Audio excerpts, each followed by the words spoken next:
Good morning. Good morning and welcome. Welcome to this time of memory and love. We gather today in mourning, but also in celebration. We are here to celebrate the life of Arthur Reublinger. We gather to remember the rich gifts he gave to us in the way he lived his life and shared his love. We have many communities gathered together this morning because there are so many communities that Arthur touched throughout his life. If you are joining us by computer, feel free to type a greeting in the chat box. Let us know where you are joining us from and how you are connected to Arthur. As we move through the service, I will introduce each of our speakers, and I'll begin with myself. I am Reverend Allison Palm, and I serve as the minister of the Unitarian Universalist Church of Nashua, where Arthur was a member for nearly 40 years. Whoever you are, whatever the connection with Arthur or his family brings you here this morning, I am so glad you have joined us for this service of remembrance. This gathering is a time for us to acknowledge and affirm the depth of our sorrow and find comfort in one another, in our memories, and in the sources of power and strength that are available to all of us. We gather to honor the life that Arthur lived.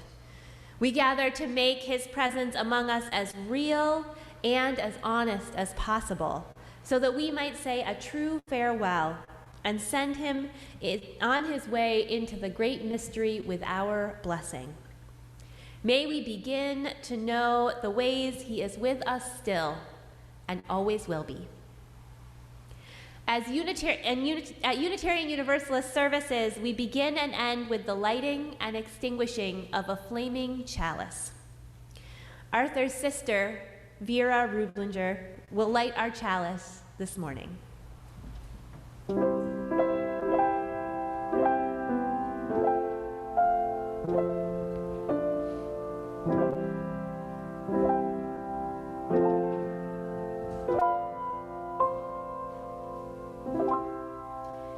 We light this chalice in thanksgiving and celebration of the life of Arthur Rublinger. At times, our own light goes out and is rekindled by a spark from another person.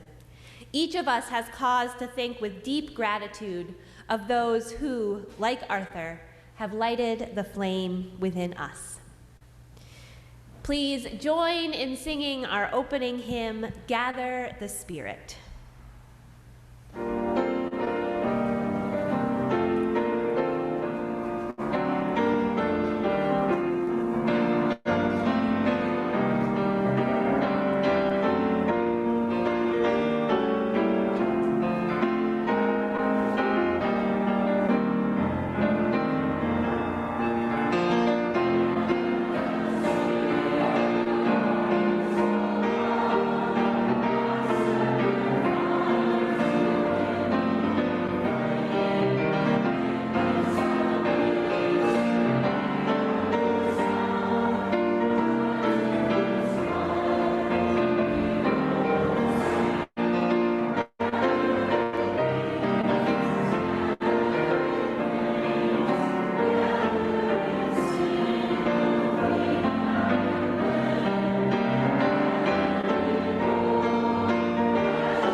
We will hear a number of tributes today from different parts of Art's life.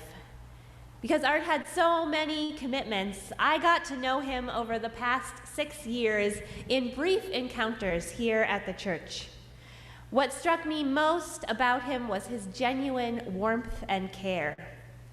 Despite the fact that we rarely had a conversation that lasted more than 5 minutes, he would greet me every time like an old friend, with a warm hello and a sparkle in his eyes. Even from the little snippets I got to hear from him, I could see how passionate he was about both his hospice work and his service to small congregations. And I am not surprised to hear in the weeks since Arthur's death about how many people he touched and the high esteem in which he was held by so many. We'll begin our tributes today by hearing from Arthur's sister, Vera Reublinger.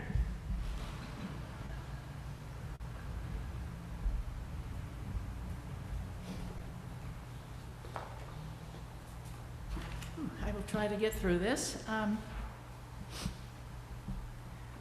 calling it Memories of Arthur.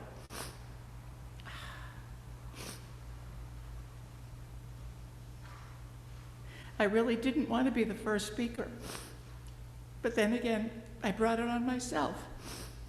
I just happened to mention that many of you have known Arthur for 20 years, some 40 years.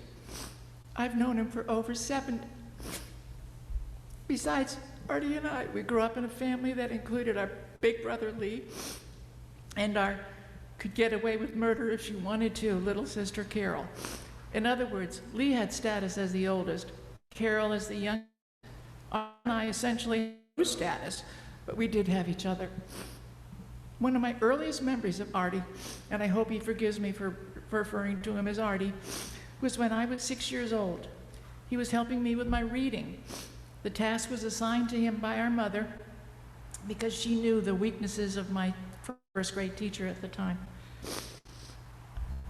He created a classroom complete with chalkboard in our unfinished basement. Of course, I was sitting at a makeshift desk while he stood at the chalkboard. How was Artie as a teacher? After all, he was only 9 at the time. By the end of the school year, I was reading way beyond my grade level, and I've been an avid reader ever since. In retrospect, this might have planted the seed that grew into his skill for and his love of speaking from the pulpit. Another indication of Arthur's manifest destiny for the pulpit occurred even earlier than that. I don't know how else to put this, but our dad was a scavenger. In those days, you brought your trash to the dump. When our dad did that, he always came back with more trash. I mean treasures than he brought. One such treasure was an old Victrola crank-up record player. In those days, the only records were 78s. And for those of you young people listening that is probably anyone under 70, 78s were quite large and were also breakable. No surprise here, Artie never broke a single record. Dad put it in a beat-up old red wagon, and Arthur pulled it around the neighborhood, entertaining anyone who would listen with whatever records he could scrounge up. This most likely planted the seed for his leading the congregation and singing hymns.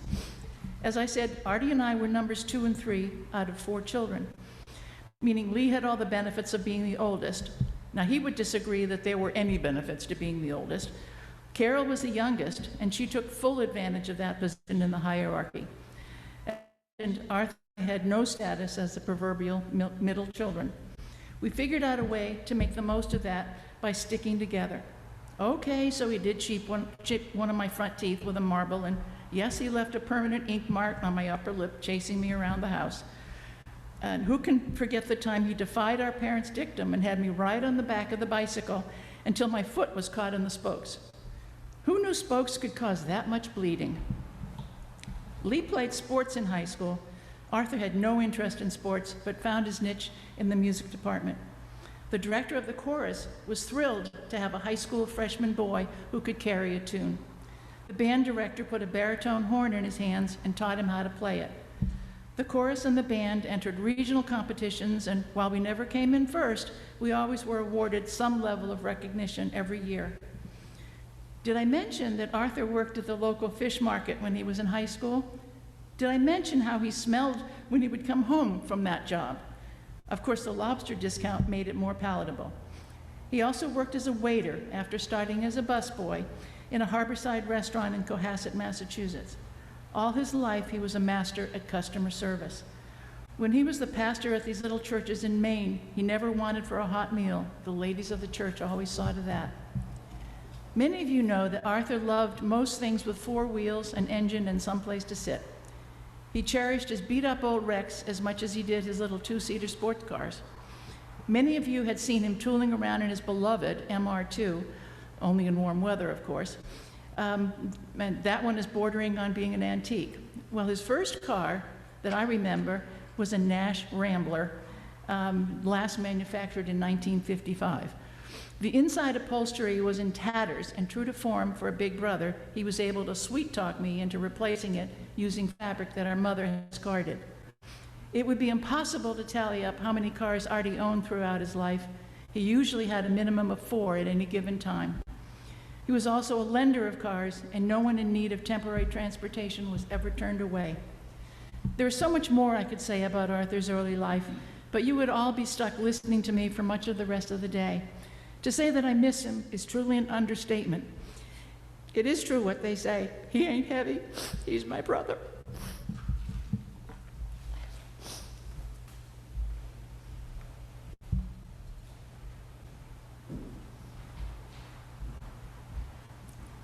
Next, we'll hear from Doug Parkhurst, a leader of the West Chesterfield congregation, which Arthur served for many years.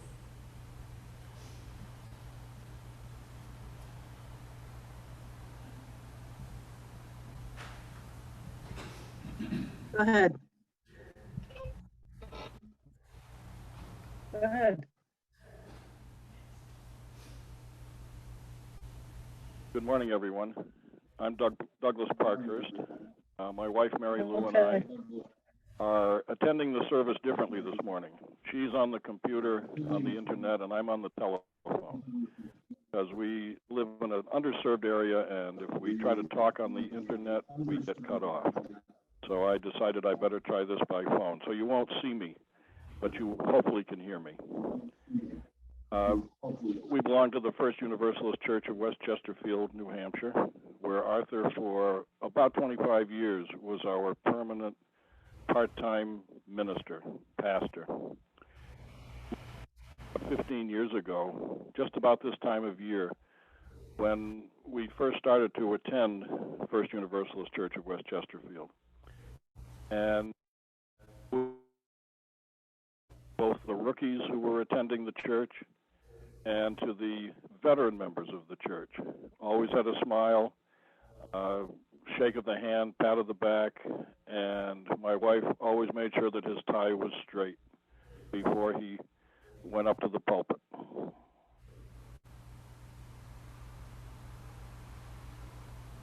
While he was at West Chesterfield, he acted as if he was our settled minister, as if he was there all the time. He christened and dedicated many babies and children, performed weddings and funerals, memorial services. He visited people who were ill, who were shut in. He did counseling. He visited folks on social events, participated on social occasions with individuals and families. One of my wife's and mine favorite activities was our Sunday afternoon after church lunch bunch, which in recent years met at the 99 restaurant in Brattleboro, Vermont, just a few miles from the church. When Mary Lou and I became members of the church, we asked Arthur if he would perform the ceremony of welcome of membership, and he did, and we're always grateful that he did that at our request. Arthur was a great booster of the First Universalist Church of West Chesterfield and the various activities that we were able to and are able to participate in. He drove countless miles between Derry and Londonderry area to West Chesterfield to be of service to us. And I'm guessing that that is a distance of about 150 miles round trip. And he did it in all kinds of weather, in and in the Christmas season, when who knew what the weather was going to be like for a Christmas service, but he was there. I'll give you one example of his encouragement of our church activities. This happened just a couple of years ago. It was maybe the year before the COVID pandemic descended upon us. Up the street, up the road from the church, there was an old farmhouse with an attached shed and barn that had a for sale sign in front of it. And Arthur used to pass this building, or these buildings, on his way to church. It was within walking distance of the church. And he developed the idea that it might be a good idea if the West Chesterfield Church purchased this building for use as an auxiliary location, because it would have space for classrooms and meetings, had a kitchen, indoor plumbing, which we don't have at the First Universalist Church of West Chesterfield, as that building was put up in 1830, and we still make do with what you call a porta potty. Arthur could envision this other building, this house, which had a nice yard, area to park and to recreate in, as a center or a site for year-round activities, winter and summer, spring and fall, and even as a site for community events in which folks who were not necessarily church members but who lived in the area might want to attend. He brought this proposition up to the church at one of our meetings, board meeting or annual meeting. I don't remember which one it was, but it was an interesting proposition to the members.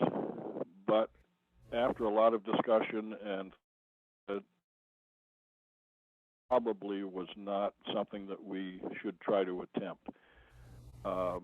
There would be an issue with money over time. Even though the price dropped, actually, the price for the building came down, and we did not and do not have the membership, we believe, to be able to handle the maintenance, the upkeep, and the care of the building.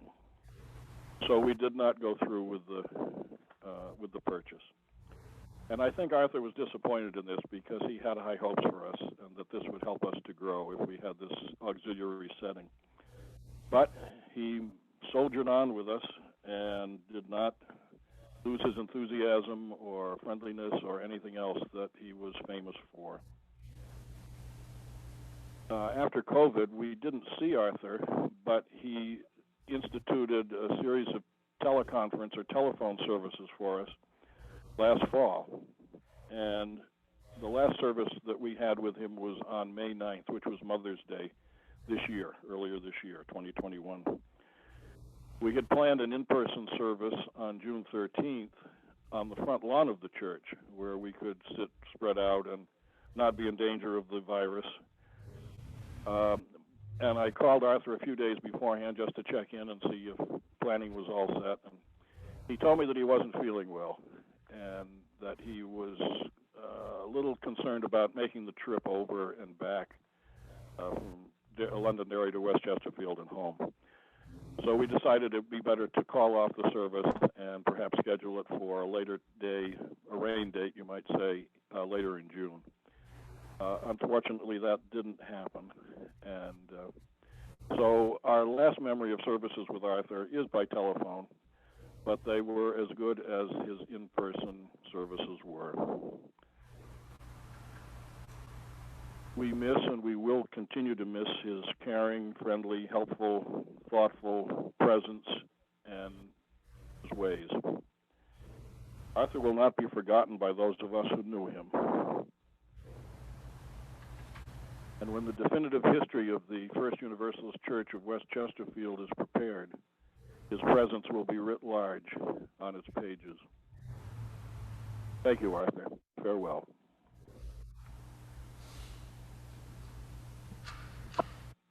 Thank you, Doug. Our third tribute is from Paul DeHart, one of Arthur's chaplain colleagues.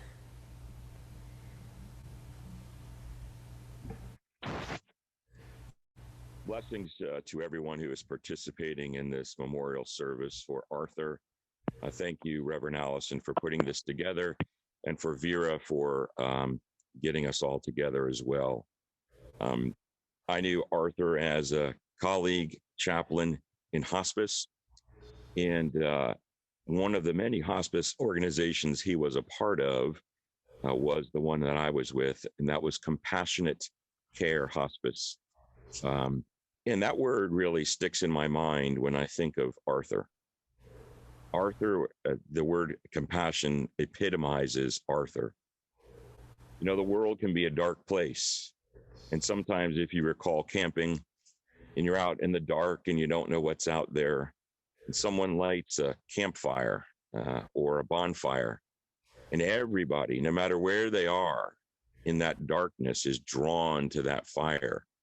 And you come around and you feel the warmth of the light where you can see other people's faces, and you feel that sense of security and protection. Arthur Reublinger was a bonfire in a dark world. He drew people in. I remember he trained me when I first came to the Londonderry office, and I would follow him around to the many long-term care facilities where he ministered to people as a chaplain. And he never met a stranger. Everywhere we went, Arthur, Arthur, everybody wanted to give him a hug and see him. And it didn't matter what station in life a person was, from the administrator of facilities to physicians to hospital directors to aides to the receptionist at the front desk. Everyone had equal importance to Arthur. He made people's lives better. He warmed their hearts, and we are so blessed to have had him in our lives. And his life is part of ours now, woven into the tapestry of each of our lives and in the literally hundreds of people he's been able to be with and help who aren't on this call. We are so blessed, and I am so blessed to have known him. I will miss you, Arthur, but you are always a part of my life. Thank you. Thank you, Paul. I'm going to invite us now into a time of reflection as we hear some music.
Our next tribute is from Corey Ling.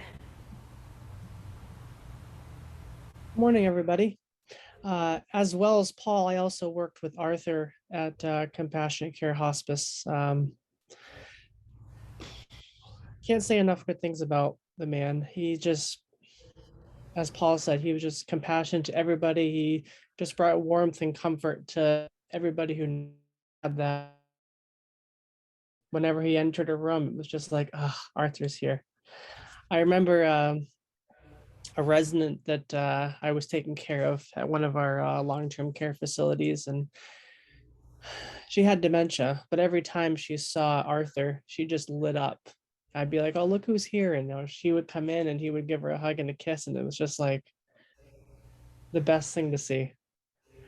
So I'll miss him. He was a wonderful brother and a wonderful friend. And he'll always have a lasting impact on my heart. So thank you. Thank you, Corey. I have a few tributes to share from UU Nashua folks who asked for their words to be read. From Elaine Thomas, I met Arthur many years ago. He was always smiling and easy to talk with. Over the years, he showed up on and off at UU Nashua. He would always greet me with a wonderful smile and a big hug. He was instrumental in making me feel loved. He will be missed, but hopefully his legacy will continue. From Sue Bauer. Probably 40 years ago, Art invited me, single at the time, to be his date for a church circle dinner. All I had to do was accompany him in his old-time Cadillac, maybe even a convertible, and bring bread. He would contribute the salad, a delicious Caesar salad of his own creation. We arrived in style. I felt I was the envy of everyone there and had what is obviously a memorable evening. Art was a gem, to be sure. From Gary LaRude. I had the privilege of 2010 for my Be Spiritual podcast. In a very reflective and touching conversation, he spoke about his path to Unitarian Universalism, his work as a hospice chaplain, and how being a UU aided that work. To honor his memory, I have posted the interview on SoundCloud. And we are going to share that link in the chat box, and I'm happy to email it on to anyone who's listening online, in case you would like to listen to Gary's interview with Art. And last, I have a tribute from the Reverend Steve Eddington, who is the Minister Emeritus here at UU Nashua and was the minister for much of that 40 years that Art was a member here. He writes, I was very sad to learn of the recent passing of Art Rublinger, as it meant the loss of a very dear and longtime friend. I met Art right near the beginning of my ministry with the Nashua UU Church. While ordained in the United Church of Christ, his religious and spiritual leanings had gone more in a Unitarian Universalist direction, and he had found a home in our church. I greatly appreciated Art's support of my ministry at UUCN and was delighted as he found a ministerial calling in some of the small UU congregations in what was originally the New Hampshire-Vermont district. He had a deep-seated love and care for the congregations he served and made them feel as if they were a part of our larger UU beloved community. Art's ministry consisted as well of his hospice chaplaincy. Knowing his kind and gentle ways, I'm sure Art was a very helpful and supportive presence for those in hospice care, as well as their families and loved ones. Art generously offered on-call pastoral care for the Nashua congregation for some of the times when I was on vacation or leave of some kind. I knew I was leaving things in capable hands and have always appreciated his stepping in. For all of the good ministerial things Art did, it is our friendship, the time we spent discussing our ministries as well as our personal lives, that I'll remember and cherish the most. We didn't see as much of each other as I would have liked, but our times together were special for me. I hope they were for him as well. I especially remember the couple of days in early 2004 of our poking around Chicago while I was the minister in residence at Meadville Lombard Theological School, and Art came out for an event at the seminary. So Art, I'll miss you, buddy. Thanks for the times we spent together. They'll always stay with me. Blessed be. Each one of you has stories about Arthur, about the man he was and the way he touched your life. Some of you have been sharing those in our chat box. We have set aside some time now for anyone who wishes to share a brief memory to do so. If you would like to speak, you can use the raise hand function on Zoom. If you're joining us by computer, look for the reactions button on the bottom of your screen. If you click on that, you'll see the option to raise your hand. If you're on the phone, simply press *9. I will call on each person in the order I see you, and you'll get an invitation to unmute. Once you have unmuted, go ahead and share your memory.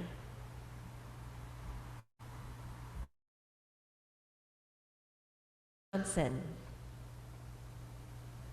Hi, I'm at work right now, so I'm not on camera right now because I work in a nursing home and people come in and out. But I just want to tell you, I met Arthur at Pleasant Valley Nursing Center, and he was such a light in that place. I will never forget him, and he was so good to everybody there. I'm sorry. He was so good to everybody there. He was kind to the people that weren't even with Compassionate Care Hospice. And I was the activity director there. And I asked him if he would do an open forum with the residents. And he said, absolutely. So I used to have this open forum for him. And he used to come in and hang out with the residents, and they felt so, welcomed and able to talk about anything that they wanted to.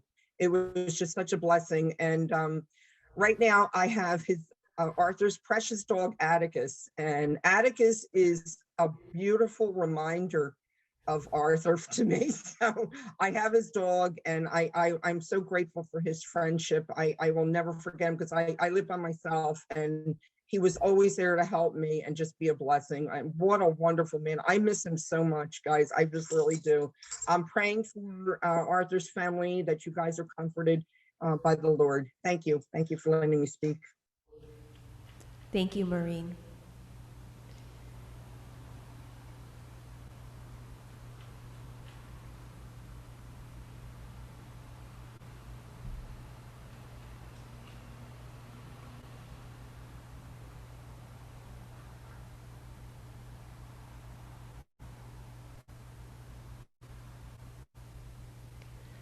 Thank you to everyone who has shared, both on the chat box and out loud.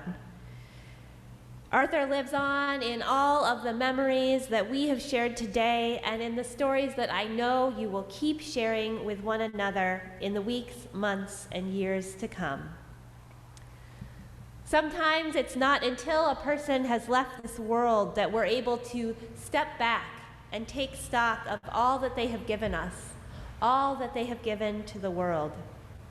I know there is something about Arthur that inspired and touched each one of you.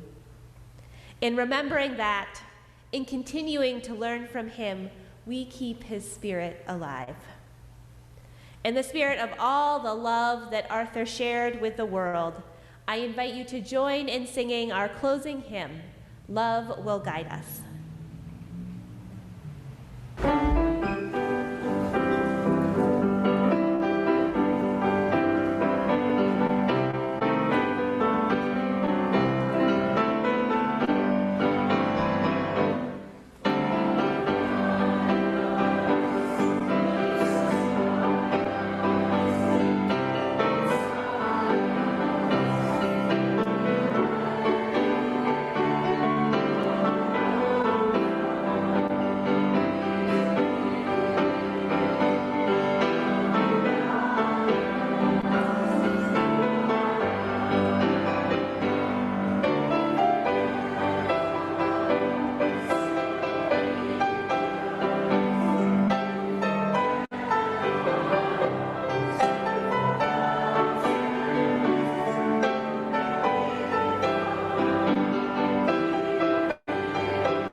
Arthur's son, Christopher Perry, will extinguish our chalice today. We have come to share the loss we have felt in Arthur's passing and some examples of the joy we carry from his life. This we have done. But before we extinguish this chalice, let us acknowledge that we will not, that we cannot extinguish the love he showed us, or the memory of him, or the love that we carry forward. The communities gathered today and many other lives have absorbed so much light from Arthur. We will all continue to reflect that light into the lives of the people who enter our doors, even those who we meet years from now. May we always be able to see that light as it is reflected in all we do, and remember, and smile, knowing his light is shining from us too. Go in peace, go in love.